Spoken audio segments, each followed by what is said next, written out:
तो लाइफ में होता क्या है कि ना बहुत ज़्यादा डिसअपॉइंटमेंट आते हैं, बहुत ज़्यादा प्रॉब्लम आते हैं, बहुत ज़्यादा रुकावटें आ जाते हैं।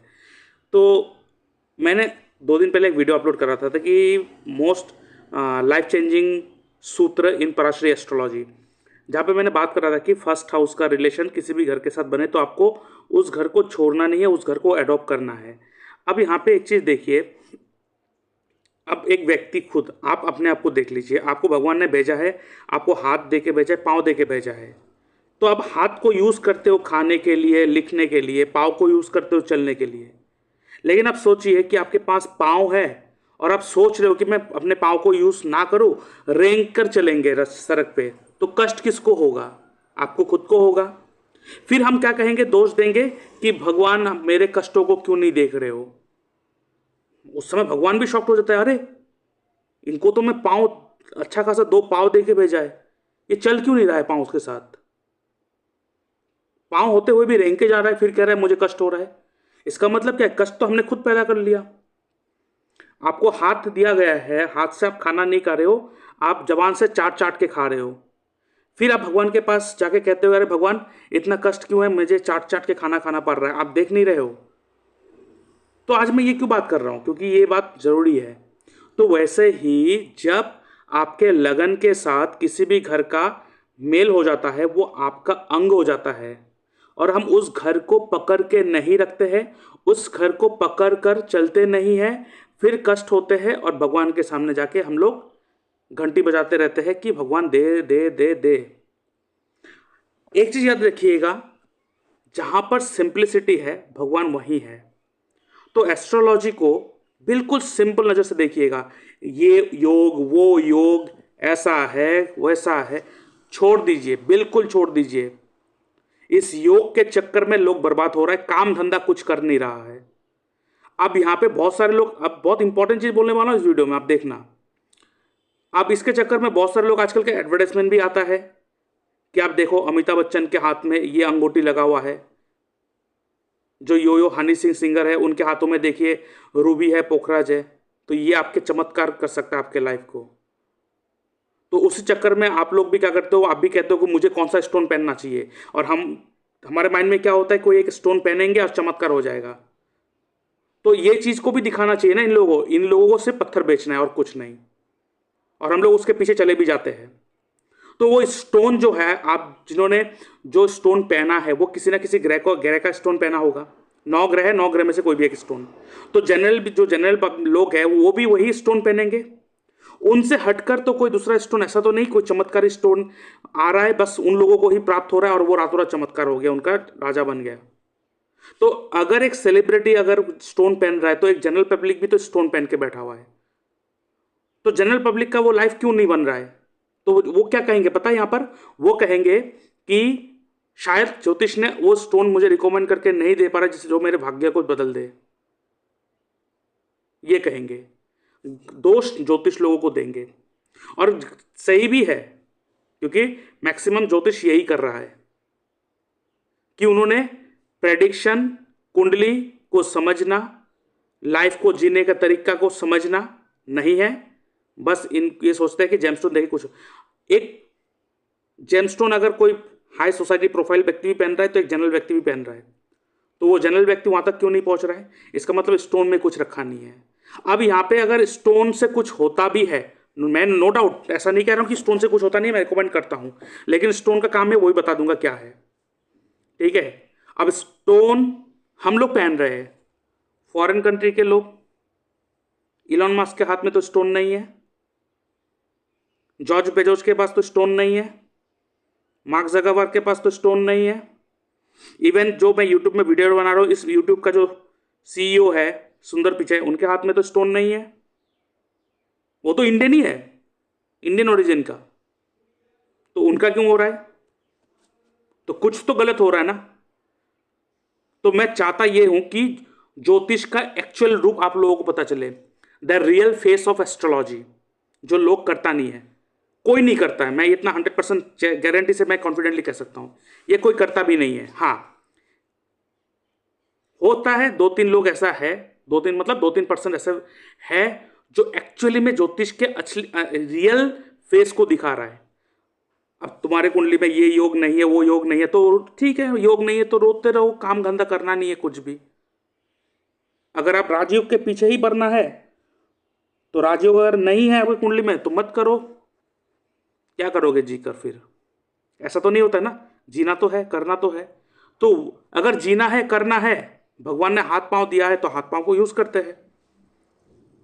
अब हाथ पांव को यूज ना करके भगवान के सामने कहेंगे मेरे हाथ यूज नहीं हो पा रहे, अरे खुद यूज कर। भगवान हाथ लाके खिला के देगा क्या? भगवान ने हाथ दे दिया ना। हम लोग ये करते हैं। और ये ज्योतिष से क्या कनेक्शन है पता चलेगा अभी। तो क्या होता है कि जैसे मैंने बोला कि हाथ तो है लेकिन हाथ से खाना नहीं खा रहा है, खुद वो चाट चाट के खा रहा है।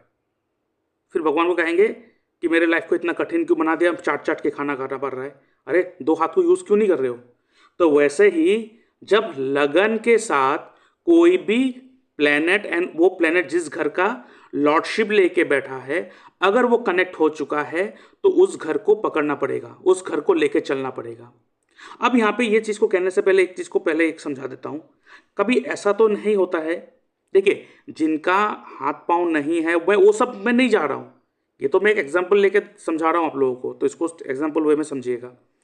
तो अगर मेरे पास दो हाथ है और दो पाँव है तो मैं हाथ से खाना खाऊंगा और पाँव से चलूंगा। उल्टा तो नहीं करते हैं ना कि पाँव से चल खाना खाएंगे और हाथ से चलेंगे, ऐसा उल्टा तो होता नहीं है। और ऐसा उल्टा अगर करेंगे भी ना फिर भी तो कष्ट हमें ही होगा। तो एस्ट्रोलॉजी में भी यही होता है, हमेशा याद रखिएगा जितना चीज़ों को सिंपल रखेंगे उतना ही बेहतरीन काम करेंगे लाइफ में। जो लोग बड़े बन रहा है उसके चार्ट में कोई ऐसा स्पेशल चमत्कारी टूल नहीं है, ऐसा कोई चमत्कारी योग नहीं है। वो 9 के 9 ग्रह ही है। भगवान ने उनके चार्ट में 7 ग्रह दे के भेजा है, 12 ग्रह दे के भेजा, ऐसा नहीं है, 9 के 9 ग्रह ही है। और जो प्रॉब्लम में है उसके लाइफ में भी वो 9 के 9 ग्रह ही है। अब वो प्रॉब्लम में क्यों है? क्योंकि वो उस चीज़ को यूज़ नहीं कर रहा है जो जहाँ से जो चीज़ आना चाहिए। मैं लाऊंगा, मैं सच में ऐसा एस्ट्रोलॉजी का एक पार्ट बनाने वाला हूँ धीरे धीरे करके, जहाँ पे मैं एस्ट्रोलॉजी का पूरा फेस ही चेंज कर दूंगा, पूरा फेस ही चेंज कर दूंगा। तो यहाँ पर क्या है, ताकि लोग इसको ना ऐसे समझे अपने लाइफ को बेहतरीन बनाने के लिए। अब यहाँ पे फर्स्ट हाउस क्या है, सिर्फ फर्स्ट हाउस के बारे में बात करेंगे। 2 दिन पहले इसी के ऊपर वीडियो बनाया था मैंने। अब फर्स्ट हाउस क्या है? फर्स्ट हाउस आप खुद हो, you your self, this is first house. You, आप खुद हो। अब ये फर्स्ट हाउस बताएगा कि आपको करना क्या है, चलना कैसे है, क्या करना है। तो आज से एक वीडियो पहले में डाला था 2 दिन पहले, वो वीडियो को भी अगर आप देखेंगे ना बहुत कुछ जान पाएंगे। उसी का ही ये जो पार्ट है उसी का ही आप कह सकते हो इलाबोरेशन है इसका, क्योंकि ज़रूरी भी है। मैंने ये चार्ट जिनका लिया एक क्लाइंट का है, उनसे मैंने बात करा था। और सिंपल प्रेडिक्शन है लाइफ में, सिंपल प्रेडिक्शन। फर्स्ट हाउस कौन है? आप, बाकी घर को छोड़ दो। वैसे ही बाकी घर को भी आप कनेक्ट कर सकते हो हर घर के साथ, जैसे मैं फर्स्ट हाउस को मैं समझा रहा हूँ आपको। थोड़ा आप लोग इसमें अपना, क्योंकि मैं पूरा का पूरा एक्सप्लेन इसलिए नहीं करता क्योंकि जो सच में एस्ट्रोलॉजी में इंटरेस्ट है वो खुद से भी थोड़ा इस चीज़ को यूज़ करे, रिसर्च करे, खुद से करे और मुझे कमेंट में करे कि मैंने इन घरों से मैंने कनेक्ट करके देखा है, जैसे आपने समझाया फर्स्ट हाउस से रिलेटेड, तो इनका ऐसा से रिजल्ट आ रहा है, क्या ये सच है, क्या ये ठीक है? तो मुझे भी अच्छा लगेगा कि चीज़ों को समझ रहे हो। देखिए जहाँ से जो आना है वहाँ से ही आपको वो चीज़ प्राप्त होगा। बाकी आप चाहे कुछ भी कर लो, भगवान के सामने जाके अपने सर को फोड़ दो, कुछ नहीं होने वाला, कुछ नहीं होने वाला। अब होता क्या है, लोगों को खुद को करना कुछ नहीं है, भगवान के सामने घंटा बजाते रहेंगे और कहेंगे ये दे दो वो दे दो। क्यों? क्योंकि करने में मेहनत होता है, करने में मेहनत होता है और मेहनत करना नहीं चाहता है। और बिना कर्म करके तो कोई चीज़ प्राप्त नहीं होगा, कर्म से ही प्राप्त होगा। और अगर भगवान के सामने भीख ही मांगना है तो भीख में तो हमेशा 1-2 रुपया ही मिलेगा, करोड़ रुपया तो मिलेगा नहीं। ठीक है, भीख से अगर भीख मांगोगे ना तो भीख ही मिलेगा, हाथ फैलाओगे तो भीख ही मिलेगा, प्यार नहीं मिलेगा। यह हमें समझना पड़ेगा। तो ऐसे ही आपको अपने कुंडली को समझना है। अगर आप समझने, जरूरी नहीं कि हर किसी को एस्ट्रोलॉजी समझना है, ज़रूरी नहीं कि हर किसी को डॉक्टर ही बनना है, ज़रूरी नहीं कि हर किसी को इंजीनियर बनना है। हमें बस ये समझना है कि मेरे कुंडली क्या बनवाना चाहता है मुझे। उसके लिए आप मुझसे कनेक्ट हो सकते हो, आप अपॉइंटमेंट बुक कर सकते हो, आप देख सकते हो ये नंबर दे के रखा हूँ, आप क्लियरली पूरा फ्री होकर बात कर सकते हो। मतलब ऐसा नहीं कि मेरा कोई कि 15 मिनट के लिए इतना रुपये देना पड़ेगा, आधा घंटे के लिए इतना नहीं। मैं 1 घंटा लेता हूँ एक चार्ट का फ़ोन कॉल में, और फ़ोन कॉल जो चार्जेस होता है वो 640 रुपीज़ लेता हूँ। आप मेरे इस नंबर पे ही पेमेंट कर सकते हो। मेरा व्हाट्सएप नंबर, यूपीआई नंबर, सब नंबर यही सेम ही है। आराम से बात करते हैं, वो सिस्टम नहीं है। हाँ, आगे जाके फीस बढ़ सकता है जी, बढ़ सकता है, वो श्योर है। ठीक है, क्योंकि टाइम चीज़ों को अगर नहीं देंगे तो नहीं समझेंगे। तो ज़रूरी भी नहीं है हर किसी को सीखना है, लेकिन इसको समझेंगे तो समझ में आएगा कि एस्ट्रोलॉजी है क्या। क्योंकि मैक्सिमम लोग, मैक्सिमम एस्ट्रोलॉजर इसको ना कोई ऐसा चीज़ बना के रख दिया है, कोई ऐसा चीज़ बना के रख दिया जिसके कारण ये बदनाम हो चुका है। अब इन लोगों ने बदनाम करके रखा है कि ऐसा है, वो है, ये योग है, ऐसा है, बर्बाद। तो ठीक है, बर्बाद होना है तो रोते रहिए, कोई प्रॉब्लम नहीं। इसको समझिए जो मैं समझाना चाहता हूँ। अब यहाँ पे अगर फर्स्ट हाउस है, फर्स्ट हाउस कौन है? मैं हूँ। तो फर्स्ट हाउस के साथ जो भी घर कनेक्टेड है वो मेरे बॉडी का पार्ट है। जैसे मेरा हाथ हो गया, पाँव हो गया, वो अपने हिसाब से काम करेगा। कभी ऐसा तो नहीं होता है कि आप कहीं जाते हो अपने हाथों को खोल कर रख के जाते हो, हाथ को नहीं लेके जाएंगे, ऐसा तो नहीं हो सकता है। और ऐसा आप कर भी नहीं सकते, करेंगे तो फिर प्रॉब्लम आपको ही होगा। तो होता क्या है कि कुंडली में हमारे फर्स्ट हाउस के मैं खुद हो, तो मेरे साथ जो जो घर कनेक्टेड है उनको नहीं चाहिए मुझे, वो सबको पकड़ना नहीं है मुझे, मुझे अपने हिसाब से चलना है, जो मुझे मज़ा आता है। आपका मज़ा, मेरा मज़ा ऊपर वाले समझते नहीं है। ऊपर वाले क्या बोला है कि मैंने कोडिंग करके भेज दिया, बस कर दिया, ये कोडिंग है, ये सॉफ्टवेयर मैंने डाल दिया, ये सॉफ्टवेयर है, इसमें कोई अपग्रेडेशन भी नहीं होगा, इसमें कोई अपग्रेडेशन का भी सिस्टम नहीं है। ठीक है, तो अब देखिए, जब भी आप देखते हो, आप देखो सबसे पहला रूल, फर्स्ट हाउस में, फर्स्ट हाउस का कनेक्शन देखने के लिए फर्स्ट हाउस कैसे रिजल्ट दे रहा है, तो आप ये देखो फर्स्ट हाउस में बैठा कौन है। जो ग्रह बैठा है उसको लिख लीजिए। दूसरा, फर्स्ट हाउस में किसका दृष्टि है वो लिख लीजिए। तीसरा, फर्स्ट हाउस का लॉर्ड कौन से प्लेनेट के साथ बैठा है वो लिख लीजिए। चौथा, फर्स्ट हाउस लॉर्ड कौन से घर में बैठा है और कौन से राशि में बैठा है वो लिख लीजिए। उससे आपको कनेक्शन का पता चल जाएगा। तो फर्स्ट ऑफ ऑल, अगर फर्स्ट हाउस में कोई ग्रह बैठा है तो आपको वहीं रुक जाना है, बाकी 3 को फॉलो नहीं करना है। अगर फर्स्ट हाउस में फर्स्ट हाउस का लॉर्ड ही बैठा है, सिर्फ इन दिस केस, नॉर्मली अगर फर्स्ट हाउस में कोई बैठा है तब तो आपको वहीं रुक जाना है। लेकिन अगर फर्स्ट हाउस में फर्स्ट हाउस का ही लॉर्ड बैठा है, उस केस में आपको सेकंड स्टेप में आगे बढ़ जाना चाहिए।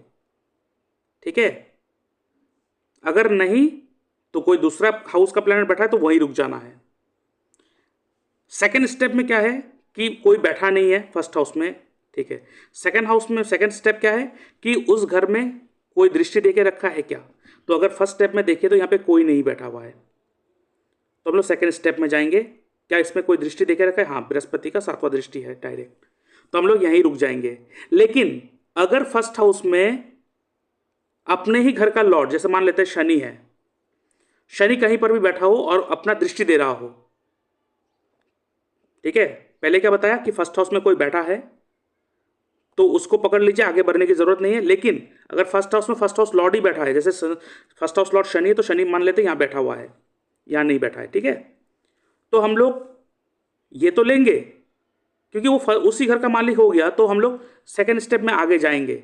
लेकिन अगर यहाँ पे सेम हाउस का लॉर्ड ना बैठकर कोई दूसरे घर का लॉर्ड बैठा है तब तो हम वहीं रुक जाएंगे।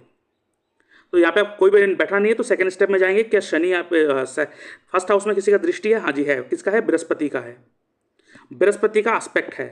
लेकिन अगर मान लेते हैं कि शनि कहीं बैठा हो, मान लेते हैं शनि यहाँ बैठा हुआ है और यहाँ से अपने घर में दृष्टि देखा रहा है, 10वां दृष्टि देके रखा है, तो हम लोग सेकंड हाउस में शनि को तो लेंगे, लेकिन उसके अलावा थर्ड स्टेप में भी चले जाएंगे कि वो किसी के साथ बैठा है क्या।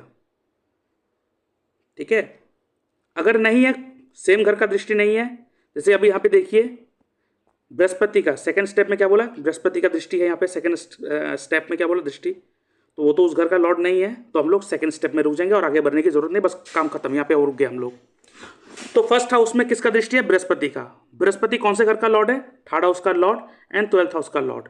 तो इसका मतलब फर्स्ट हाउस के साथ third house and 12th house connect हो चुका है। The person can not go away from this two house.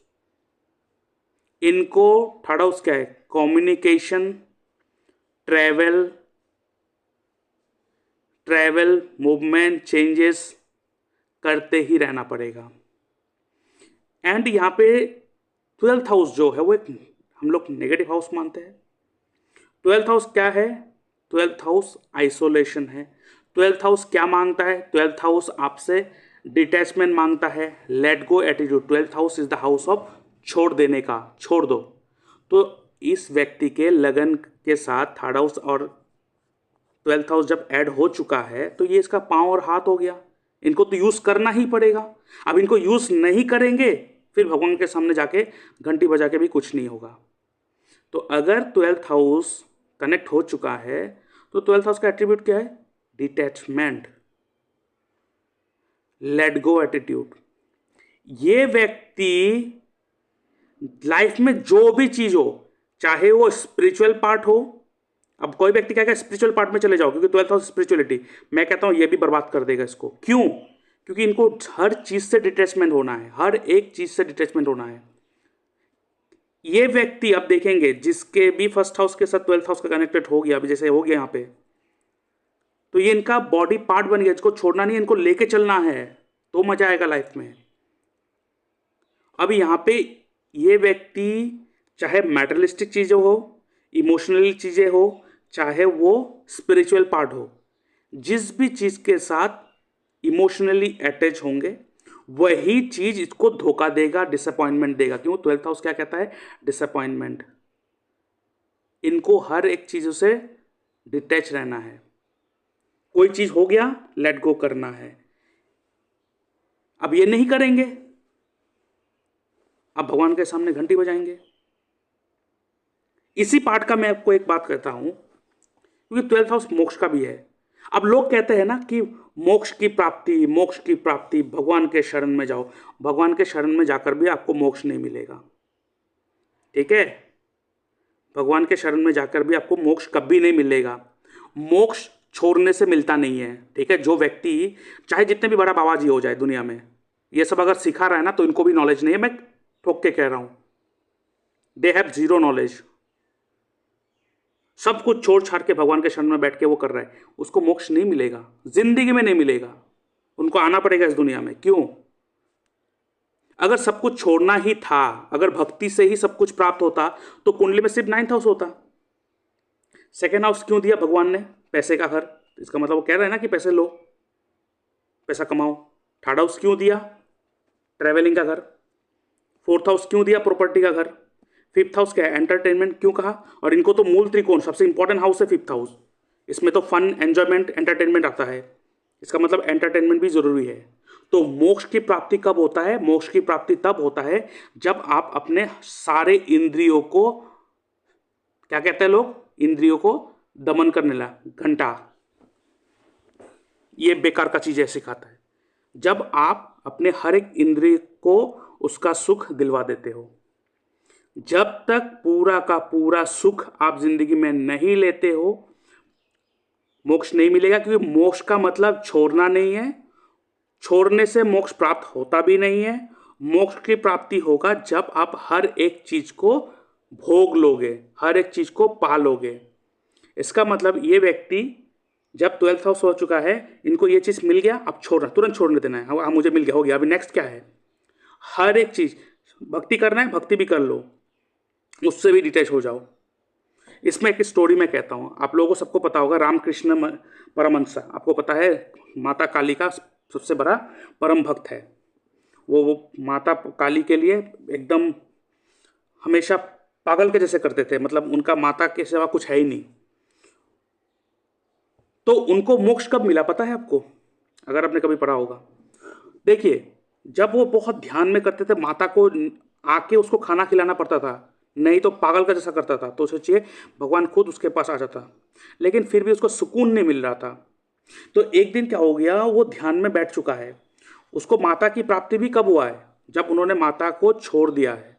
मतलब समझाता हूँ, जब वो माता को बुलाता था, ध्यान करता था, माता जी आते नहीं थे।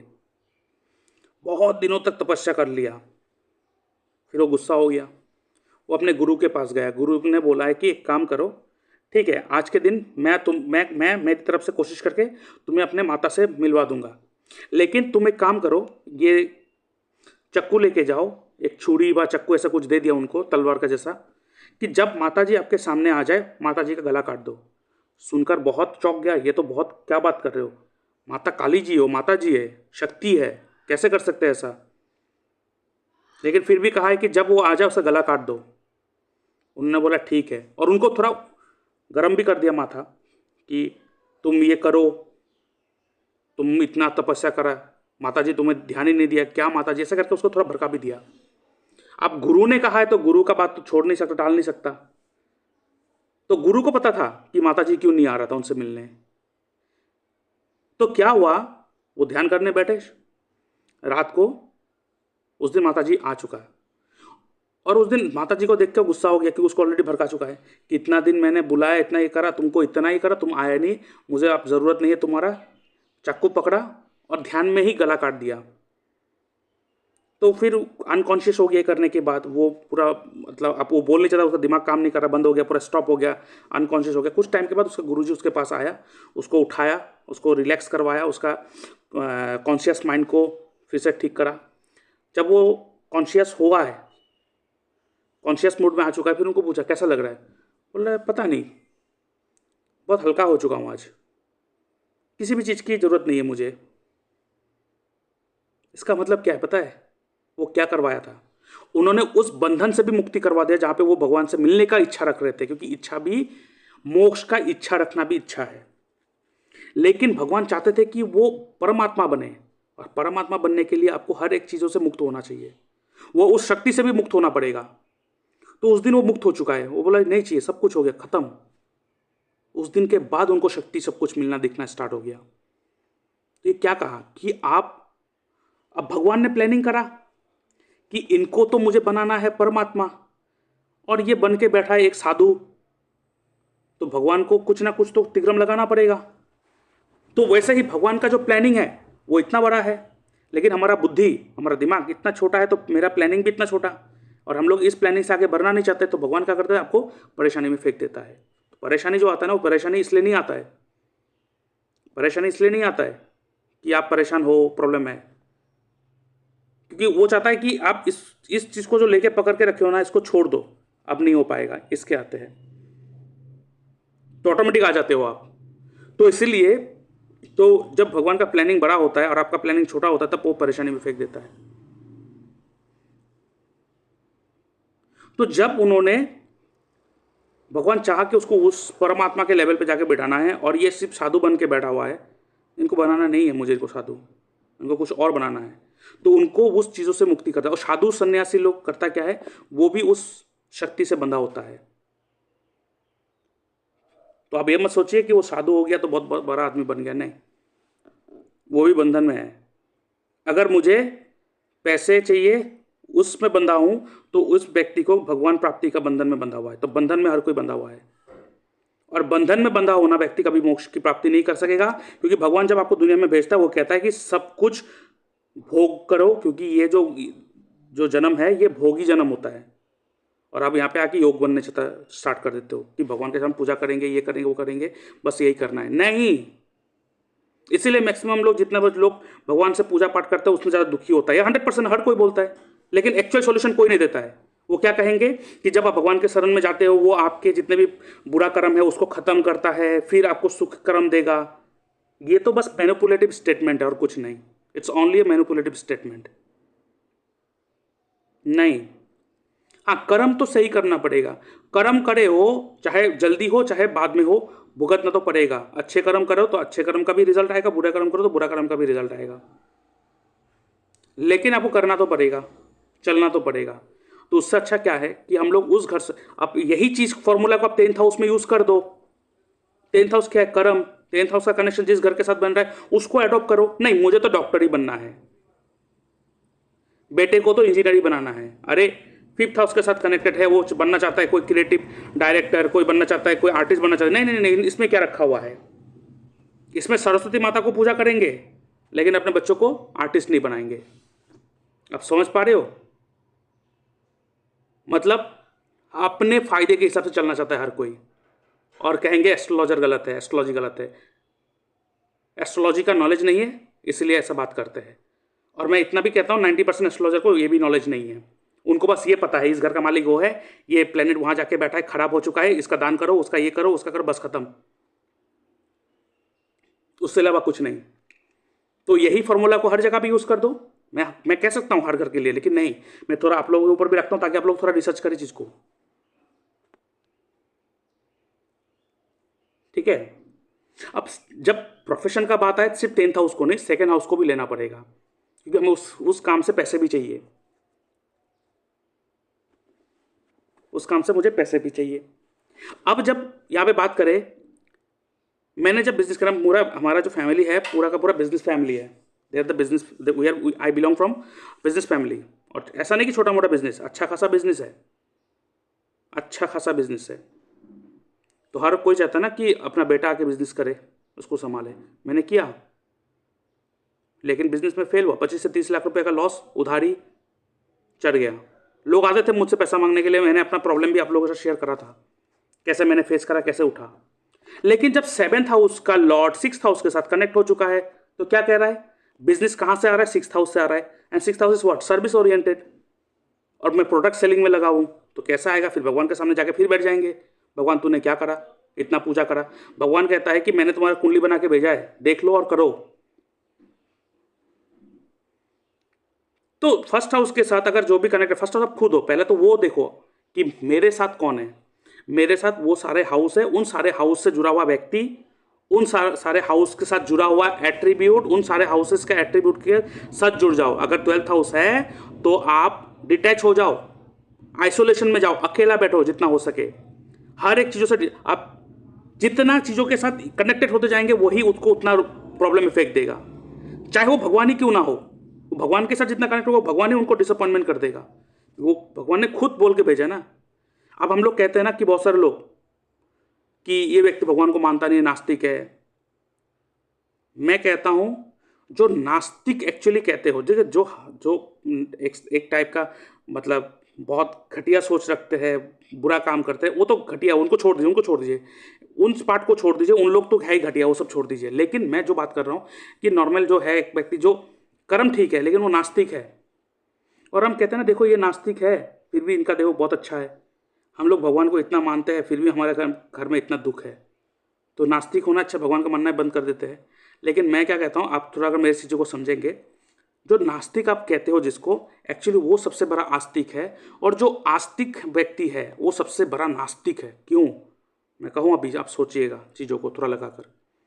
एक नास्तिक जो होता है वो भगवान को मानता नहीं है, भगवान को पूजा नहीं करता है, बट वो क्या करता है, वो हर एक काम करता है जहाँ पे दूसरों का भला हो। वो लोगों को मदद कर रहा है, वो किसी को ठगता नहीं है। एग्जाम्पल देते हैं, हमारे यहाँ पर ही एक व्यक्ति, एक लड़का है, मेरे फ्रेंड का ही फ्रेंड है, बहुत बड़ा नास्तिक है। इवन वो इतना बुरा हालत हो गया आज से 2 साल पहले कि उसको हॉस्पिटलाइज करना पड़ा, और जब उसको बेडरूम से लेकर ऑपरेशन थिएटर में ले जा रहा था उस समय उस हॉस्पिटल में बीच में एक भगवान का मूर्ति रखा हुआ था। वहाँ पे जाते समय भगवान को गाली दे रहा है कि इसका मूर्ति कौन रखा है, ये सब हटाओ, ये सब फालतू चीज़ है। अब देखो उस मूर्ति को फालतू कह रहा है।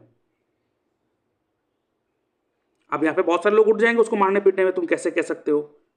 ये सब ऐसा नहीं होता है। अगर लाइफ में अच्छी तरह से जीना है तो समझना पड़ेगा, लड़के झगड़ के कुछ नहीं होगा। तो वो, लेकिन वो बढ़िया लाइफ जी रहा है। क्यों? क्योंकि वो मूर्ति को गाली दे रहा है, उस भगवान को गाली दे रहा है। क्यों? क्योंकि उसका जो कर्म है ना, मैं देखता हूँ जब भी कोई बड़ा अनुष्ठान होता है वो क्या करता है कि ऐसे ऐसा अनुष्ठान हम लोग भी यहाँ पे हम लोग भी ऑर्गेनाइज करेंगे। क्यों? क्योंकि यहाँ पे जो हमारे गांव का जो माता जी है, बहन है, वो लोग दूसरे दूसरे गांव में इतने दूर में पैदल जाएंगे, अच्छा नहीं लगता है। अपने ही गांव में रहेंगे, अपने गांव में पूजा करेंगे, अपने गांव में ही वो आराम से रहेंगे। तो उन्होंने क्या सोचा, अपने परिवार मतलब अपने गाँव के बारे में सोचा। वो क्या करते हैं, कुछ ऐसा काम करवाता है कि गाँव का सुविधा हो। अब देखिए वो पूरे स्टेट के लिए, पूरे इंडिया के लिए नहीं कर सकता है। उसका सामर्थ्य है अपने गाँव के लिए कर रहा है, वो गाँव के लिए कर रहा है। तो क्या कर रहा है? परोपकारिता, लोगों का मदद। यही तो भगवान ने कह के गया है। जो विष्णु पुराण, शिव पुराण, भगवत गीता, यहाँ पे भक्ति नहीं सिखाता, यहाँ पे कर्मयोगी सिखाता है। आप कर्मयोगी मतलब, कर्म मतलब क्या है? और हम लोग कहते हैं धर्म धर्म धर्म, कहते हैं धर्म का मतलब क्या है? हिंदू, मुसलमान, क्रिश्चियन, ये धर्म है? नहीं। जब महाभारत होते थे, रामायण होते, उसमें क्या कहते हैं? अधर्मी को मरना पड़ेगा। धर्म का हमेशा जय होता है। धर्म का मतलब व्हाट इज राइट, अधर्मी मतलब व्हाट इज रॉन्ग। तो धर्म का मतलब रिलीजियस नहीं होता है, रिलीजन नहीं होता। धर्म का मतलब व्हाट इज राइट। तो धर्म में रहना मतलब राइट पथ में रहना, राइचुअस में रहना। और जो नास्तिक लोग होते हैं वो भगवान को जरूर मानता है, भगवान को मानता है, भगवान का सेवा करता है, भगवान का पूजा करता है, लेकिन भगवान जो कह के गया है, भगवान का कहा नहीं मानते। क्यों? कि भगवान ने कहा है ऐसे करो। करने में तो मेहनत है ना, करने में मेहनत है। मेहनत करना नहीं चाहता, फोकट में चाहिए। चाहे शायद ये पत्थर पहन ले तो आ जाएगा। पत्थर एक जनरल व्यक्ति भी पहन रहा है, पत्थर एक आर्टिस्ट भी पहन रहा है, लेकिन आर्टिस्ट को फोकट में नहीं मिल रहा है। वो भी स्टेज जाम में जाके परफॉर्म कर रहा है, और हमें स्टेज में जाके परफॉर्म नहीं करना। हमें क्या चाहिए? चलते रहे, राहों में कुछ मिल जाए। ठीक है? ऐसा नहीं होता है। तो जो कहता है ना मैं बहुत आस्तिक हूँ, वो सबसे बड़ा नास्तिक है। क्यों? वो भगवान का मानता नहीं। क्यों? वो पूजा करेंगे, लेकिन पूजा करते ही बाहर निकलते ही अपने घर के पड़ोसी के बारे में बदनाम करना स्टार्ट कर देंगे। कि भगवान ये सिखाता है आप लोगों को? आप देखिए हर जगह पे कोई ना कोई ऐसा व्यक्ति आएगा, बहुत नेगेटिव बात करके चला जाएगा, और वो सोचता है कि मेरा उन्नति नहीं हो रहा है। कैसे उन्नति होगा? माइंड में नेगेटिव भरा हुआ है। अगर कोई कर रहा है, आप देखो एक चीज, कोई बाहर जाके आप देखो, अगर एक व्यक्ति को हम क्या कहते हैं, कोई भी व्यक्ति कर्म करके खाना खाए, इज्जत देना चाहिए, चाहे वो कोई भी हो। लेकिन क्या जनरली लोग जो फुटपाथ में बैठ के सब्जी बेच रहे हैं, जो फुटपाथ में बैठ के दो व्यक्ति की रोटी कमा रहा है, क्या हम लोग उसको उतना इज्जत देते हैं? नहीं। तू तड़क से बात करता है। तो ऐसा नहीं कि हर कोई करता है, उनमें से बहुत सारे लोग हैं जो उनको बहुत रेस्पेक्टफुल्ली बात करता है। तो इसका मतलब क्या हो गया कि वो व्यक्ति विशेष जो बेच रहा है उसका कैरेक्टर यहाँ पे उजागर नहीं हो रहा है। यहाँ पे कैरेक्टर उसका उजागर हो रहा है जो व्यक्ति उसको जिस हिसाब से बुला रहा है। अगर वो बहुत घटिया तरह से बात कर रहा है, इसका मतलब उसका कैरेक्टर उजागर है, उसका माइंड घटिया है। और जो बहुत रेस्पेक्टफुल उनको इज्जत दे रहा है, इसका मतलब वो व्यक्ति बहुत रेस्पेक्टफुल व्यक्ति है, उसका कैरेक्टर उजागर हो रहा है यहाँ पे। और हम सोचते हैं कि किसी को उल्टा सीधा कहकर हम लोग बड़ा बनेंगे, कभी नहीं हो सकता है। जितने भी बड़े लोग हैं उनका थोड़ा उसको चेक करेंगे, वो कभी भी किसी से तू तरक से बात नहीं करता। अगर करता भी है तो उनका भी देखिए डाउनफॉल रहता है। तो आस्तिक कहाँ हुआ? वो कहेंगे भगवान। इधर एक व्यक्ति को बेइज्जत करके चला गया और उधर में भगवान के सामने देखा था मैं बहुत आस्तिक हूँ। किसी के घर के बच्चों के साथ अपने घर के बच्चों को कंपेयर करेंगे। उसका बेटी का बदनाम मैंने सुना है, उसका बेटे का बदनाम सुना है। क्यों करना? क्या भगवान ये सिखाया आपको? क्या ज्योतिष ऐसा सिखाता है? अगर ज्योतिष अगर देखते हो, ज्योतिष पढ़ते हो, क्या ज्योतिष इसने सिखाया? ज्योतिष किसने, कहाँ से आया? पराशरी एस्ट्रोलॉजी पराशरी जी से आया। क्या पराशरी जी ने ये सिखाया? क्या जैमिनी जी ने ये सिखाया? क्या भृगु ऋषि ने ये सिखाया? नहीं। ये हमारे पूर्वज है, ऋषि महर्षि जो है। हम लोग जब गोत्र कहते हैं, आपका गोत्र क्या है? गोत्र कहने का मतलब काश्यप गोत्र, सांडिल्य गोत्र, मतलब क्या है?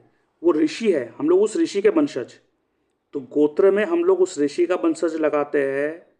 और बात करने का चाल चलन जो है वो किस तरह है, और हम लोग अपने आप को आस्तिक कहते हैं। जो इसीलिए यहाँ पे लोग भुगतते हैं, इसीलिए वो प्रॉब्लम में है। इसलिए नहीं है कि हम भगवान को मानते तो जो हमारा संचित कर्म है उसका भुगतना जल्दी खत्म हो, ये सब नहीं है, ये सब बेकार का बात है। तो इसीलिए मैं कहता हूँ हर एक पार्ट जो है लाइफ का उसको एंजॉय करिए, हर एक चीज़ का भोग करिए। लोग क्या कहते हैं, अपने आप को भोग भी नहीं करने देता है। नहीं, भगवान के सामने रहता है। लोग कहेंगे ज़्यादा मत हंसो, रोना पड़ता है। ये सब घटिया चीज़ सुना के रख दिया, दिमाग को खराब करके रख दिया है। भोग करो। भगवान कहता है मैंने तुम्हें भेजा है, एंजॉय करके आओ, फुल एंजॉय करके आओ लाइफ को। Enjoy till the end of your life, enjoy your life. और एंजॉय करो और दूसरा चीज, हर घर का कनेक्टिविटी देखो, और वहाँ जाके जैसे मैंने फर्स्ट हाउस का बताया, तो आपके फर्स्ट हाउस जिस घर के साथ कनेक्टेड है उन सारी चीज़ों के साथ जुड़ा रहो हमेशा, ठीक है। अगर फर्स्ट हाउस का relation second house and 11th house के साथ हो गया, सेकेंड हाउस क्या है आपका फैमिली, तो एक आपका हाथ कौन हो गया, फैमिली, दूसरा हाथ कौन हो गया आपका सोसाइटी, 11th हाउस क्या है, society, social circle and friend. जितना अपना सोशल सर्कल को बना सकते हो उनके साथ रहो, उनके साथ जियो, उनके साथ आगे बढ़ो, कभी रुकावट नहीं आएंगे, प्रॉब्लम फेस नहीं करोगे। यह है फॉर्मूला।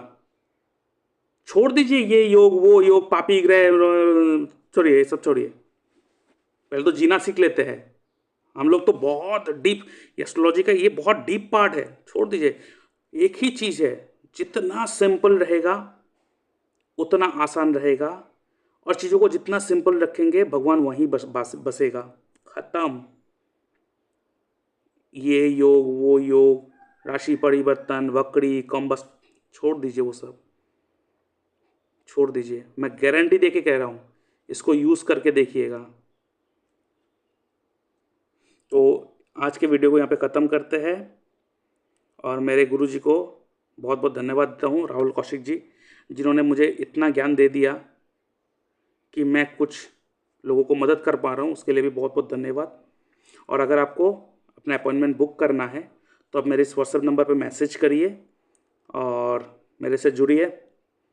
और अगर आपको एस्ट्रोलॉजी सीखना भी है तो आप डिस्क्रिप्शन बॉक्स में मैंने लिंक दे के रखा है, उस लिंक में जाके मेरे वेबसाइट में जाके देख सकते हो, ठीक है। तो आज के लिए इतना ही, जय श्री कृष्णा। और आगे बढ़ने से पहले मैं अपने व्यूअर्स को कहना चाहता हूँ, अगर आप अपना बर्थ चार्ट एनालिसिस करवाना चाहते हो तो आप मेरे इस व्हाट्सएप नंबर पे अपना date of birth, time of birth, आपका प्लेस, आपका नेम एंड जेंडर लिख के भेज सकते हो, और कोई भी 3 सवाल लिख के भेज सकते हो, जिसके ऊपर मैं वीडियो बनाकर यूट्यूब में अपलोड कर दूंगा और उसका लिंक आपके साथ शेयर कर दूंगा, जिसके लिए मैं चार्ज करता हूँ 399 रुपीज़ ओनली।